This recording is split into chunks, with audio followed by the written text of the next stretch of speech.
Good morning and welcome to Rose Red Homestead. Today our video has to do with self-reliance, and actually it started out very differently than it has ended up.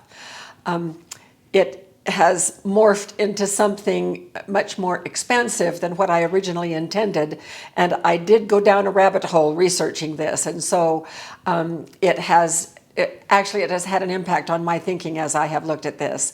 And I'll tell you the backstory to that. Every single time in recent months when I have shown a video on bread baking and I have used a plastic grocery bag to put over the bread as it proofs, we get hammered by one or two people. Not a whole lot of people, but one or two.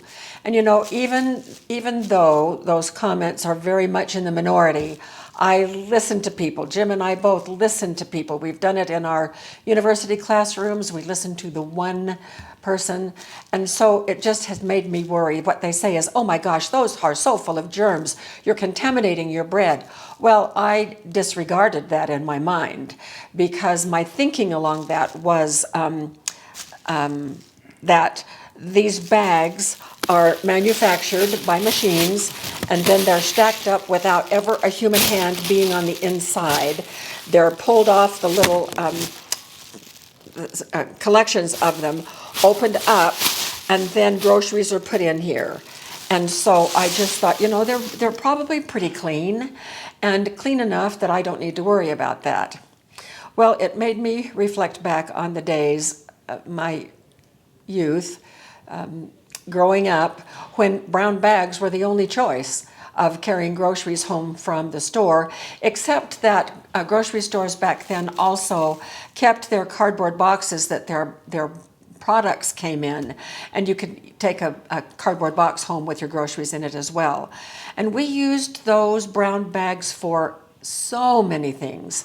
I remember that when Mother cooked fish and chips, she'd open up one of those brown bags, fold it in half, put it right beside her frying pan, and she would move the fish and the French fries over and let them drain on that brown paper bag. I used those brown paper bags for my 6 children when they were in school for their book covers, and then they could decorate them any way they wanted to.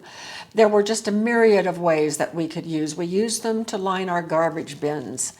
And then with the advent of plastic, everything changed. And what I have come to realize is that there are no easy solutions. When one product replaces another product, there are always unintended consequences. And that certainly has been the case with the advent of these single-use plastic bags. They're just intended to be used one time when you bring your groceries home from the store. We don't take these back to the store with us and say, please put my groceries in here. They're single use, but when we get them home, like almost everybody, we can find a myriad of uses for these, just like we used to do with the brown bags. But the question was, because these folks who were giving us a hard time about using these to proof my bread, they said they are so full of germs. Well, that was the original question for this video. It was, how germy are grocery bags? And so as I began to look for research on how germy is a bag when you bring it home from the grocery store, there were no studies on that because these are intended as single-use bags. And so researchers don't bother to do that. But what I did find was, whoa, tons of research that were done on reusable bags. There was a lot about those. So the comparisons between these single-use bags and the reusable bags that I have 2 examples here were more about environmental impact and health issues as well, but although this one was not included in the health issues, just the health issues regarding the reusable bags. So I'm going to give you kind of an overview of the research that I did find. We'll talk about environmental issues in terms, one thing, of carbon footprint, which many of us are now familiar with since our video that came out a week or so ago, and then health issues. So first of all, I was quite surprised to learn, because there's a lot of things in the news today about the deleterious effects of plastics in the environment. But here is what the research says about the environmental argument between which is better, these or the reusable kind. So the carbon footprint of reusable bags, that would be over here, and what I don't have an example of is a cotton reusable bag or a canvas, mostly made out of cotton anyway, or sometimes jute. But I don't have an example of those. I have, this is a cold bag that we got at Costco, Jim thinks probably about 8 years ago. Something like that. Yeah, and we've been using it ever since then. We've had to repair the inside. The inside is plastic and it splits, and so we've had to do some repairs. And then this one, what is happening is across the country, across our country, many municipalities and states are banning the use of these because the thought was that they are so damaging with the microplastics that are produced, they're so damaging for the environment. Well, once again, when we replace something with something else, there are unintended consequences. And now what has happened is many people where these have been banned have acquired tons of these reusable ones. They get them at the grocery store. People give them their produce or whatever they're purchasing in those bags, and they come home and now their house is filling up with these reusable bags, and they have no use for so many reusable bags. And so it's just the times that we live in are very, very interesting. But here's more on the environmental. The carbon footprint of cotton reusable bags is far greater than the single-use plastic bags, and that is because in the manufacture of reusable bags, and particularly the cotton bags, there is a great amount of water that is consumed along with fertilizers and pesticides, and that produces nitrates that get into the soil, which is a bad thing, and then into the waterways. And so the carbon footprint of cotton reusable bags is greater than these. So I thought that that was really interesting. The cotton reusables need to be used. You know, people think they're being so green when they use these cotton reusable bags. But one study showed that in order for us to pay the price that it is for producing something that is equal to the environment and doesn't have any impact, they would have to use that cotton bag 7,100 times. And another study that included bags like this said that for these to be environmentally friendly, they have to be used at least 57 times. And plastic is not as easy to recycle as it is claimed. And so even though these are advertised as being recyclable, and they are to a degree, but it's a pretty big carbon footprint to recycle these. And so our landfills are filling up with these, turning them into microplastics, which get in everything. So there's not an easy answer to this. So one last note on the environmental was that from a study, it said it's also important to note that plastic bags are responsible for a significant share of litter, but play a very small role in the environmental crisis when compared with other products and commodities. And so that was interesting as well. So that is kind of a summary of the environmental impact of these grocery bags that we are all using. So let's get into the health aspect. And as I mentioned, there were no studies that I could find that even talked about how germy these plastic bags may be on the inside. But there are some things that we can learn when we talk about reusable bags that we can apply to this. And at the end of the video, I'm going to tell you how we have decided to change our approach to using plastic bags. So this was from an article that quoted several studies, and I looked at those studies, and so here's kind of a summary of how reusable bags can harbor bacteria and viruses. A study by the University of Arizona found that 51% of all reusable bags contained coliform bacteria, 12% contained E. coli, indicating the presence of fecal matter and other pathogens. The same study found that 97% of individuals admitted that they never washed their reusable bags. And I thought, what? You don't wash your reusable bags? And what they say is they need to be washed. And this is plastic.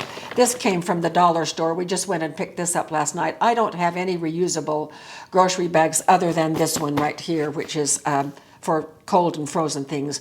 We live 40 miles away from Costco, or 43 miles away from Costco. And so we need to make sure that things are kept chilled when we come home. But this, it looks like fabric, it looks woven, but it is plastic. And what they say is bags need to be washed at 140 degrees to get rid of anything that is in them.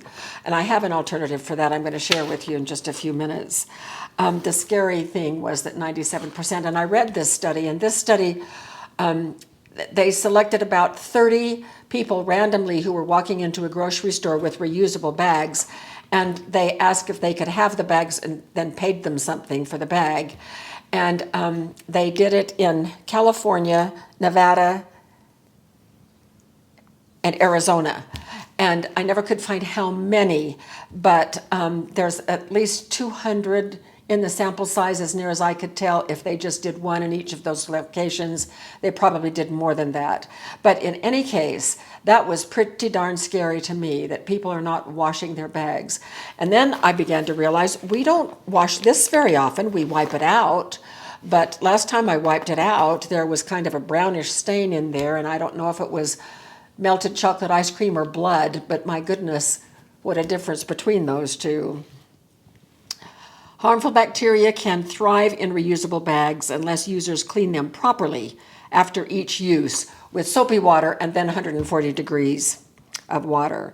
Canadian study found bacteria buildup on reusable bags was 300 times higher than what is considered safe.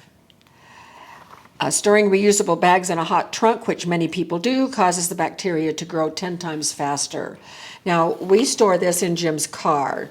Jim doesn't have a trunk in his little car. Many people store their reusable bags in their trunk because it's convenient. They bring them in the house, unload the groceries, put the bags back out in the trunk. Well, the trunk is dark, it's warm because the sun is beating down on it, it can be humid, and it presents an ideal place for bacteria to grow. So we need to be mindful of that. A study published in the New England Journal of Medicine found that COVID-19 can live up to 3 days on this kind of plastic.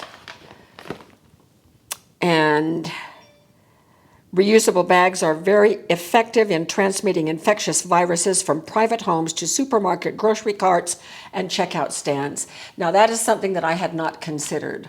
So if I have a reusable bag, cotton, plastic, or otherwise, and it has viruses in it, and I bring it with me to the grocery store and I put it down in my basket, wherever, it's going to transfer some of that infectious viruses and bacteria to wherever it is I put it in the basket.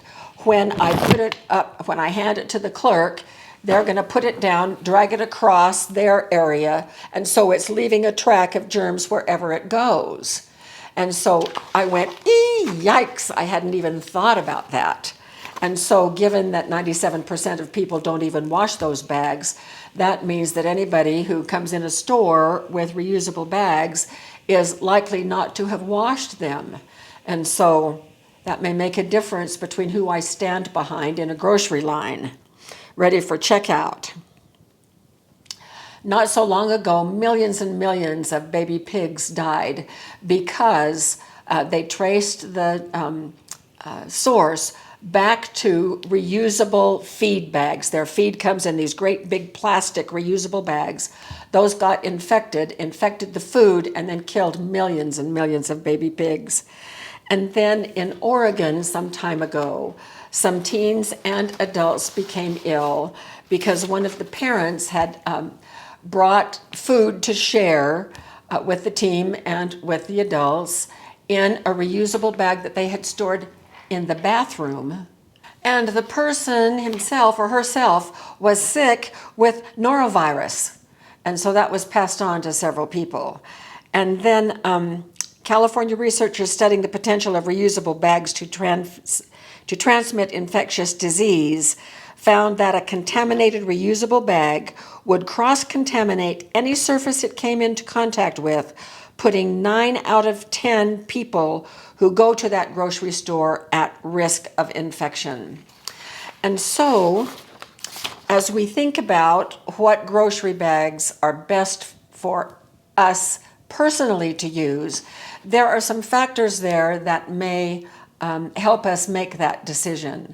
Jim and I are not advocating either reusable or the other for you to use, but I'm going to tell you what we are going to do. I don't like the idea personally of reusable bags for many of the reasons that are stated there. And so I'll be using this one for something else that we picked up for $1 last night at the dollar store, for something else other than for groceries. If we're using reusable bags for groceries, we need to keep them separate. One of the other studies that I looked at was that people use those reusable grocery bags to carry a whole lot of other things at home as well, around the house or to stores or whatever, which introduces a whole new set of bacteria and infectious organisms. And so we should probably keep those separate and apart and then figure out a way to clean them. As for this bag, this one really isn't too washable, although I might just throw it in the washer to see what happens. Put it on a gentle cycle. The outside, we've kept it pretty clean for 8 years on the outside, clean to look at. I don't know what it might be harboring, but it is the inside that is most impactful. And so my new plan is to, every time we bring this home from Costco and unpack it, I'm going to wipe it out, and then I'm going to take my disinfectant, which is stearamine, and you know how much I love stearamine, and the inside is plastic, and I'm just going to spray the whole thing with stearamine, making sure all surfaces get wet, and then I'm going to leave it open like this and put it over in our place where the sun streams in on this counter, so the sun can also help disinfect. And so, oh goodness, there's another split, Jim, we'll need to tape up. And so that's how I'm going to do this one. Every time after we use it, it will be cleaned and it will be disinfected that way. Now, in terms of baking bread, I only use these in terms of food contact. I only use these for two purposes. One is, of course, I use for proofing my bread.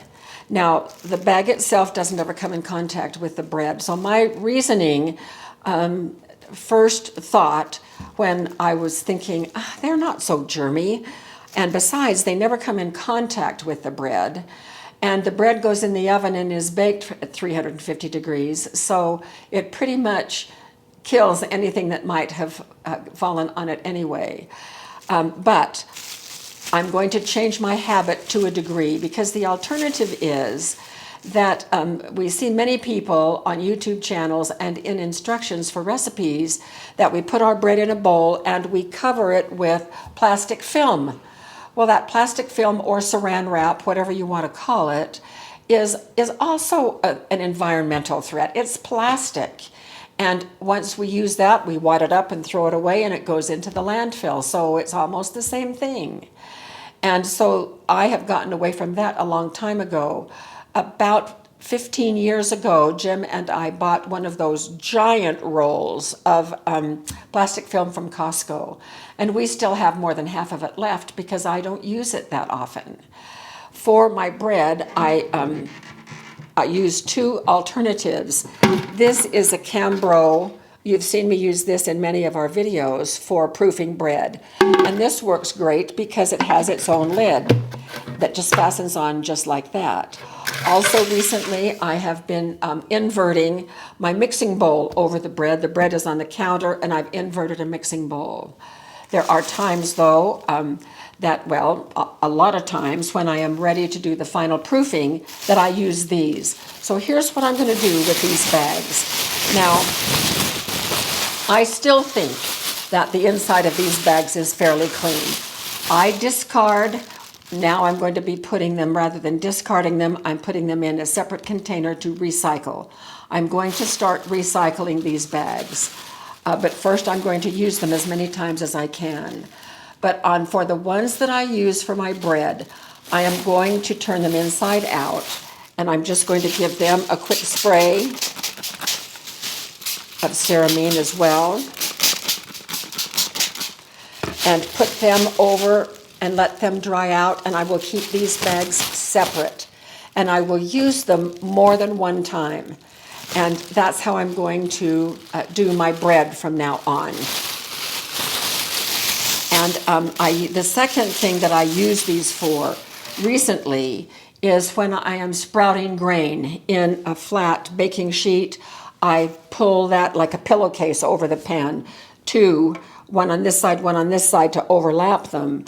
And then I will be doing the same thing. So I'm going to spray these larger size come from a market that is about 5 miles away from us. And these are the ones that I prefer to use for my food. So I'll spray the inside of these. When they're dry, I'll turn them right side out and keep them separate for using with food, and I can reuse those several times. So the best all-around thing, regardless of what we choose for our own grocery bags, is cleanliness, number one. Keep them clean, sanitize them, wash them with each use. And then the other thing is to reuse, reuse, reuse, reuse as many times as we possibly can. These bags can be used for many things around the house. They can line trash cans just like those old-time paper bags we used to use that for. But they can also be used for organizing things out in the garage. And if you want to have a fun few minutes, go to your computer and Google uses for plastic grocery bags. And there are dozens of lists, 15 things you can do, 100 things you can do with grocery bags. And so there are lots of different ways. And then once they have outlived their usefulness, to recycle them instead of putting them in the landfill. And so those are some of the things that we can consider when we make the choice for ourselves about which grocery bag is right for us. We're going to continue using these, but I'm going to focus on greater cleanliness and greater reuse and then recycle. So that's what we're going to do. And you can share with us in this video what you are going to do and how you may be changing your habits after you have heard some of this research, which was very eye-opening to me. So thanks for being with us. So we'll all work together in becoming more self-reliant in this one aspect, along with everything else that we can possibly do. So we will see you very soon for more videos.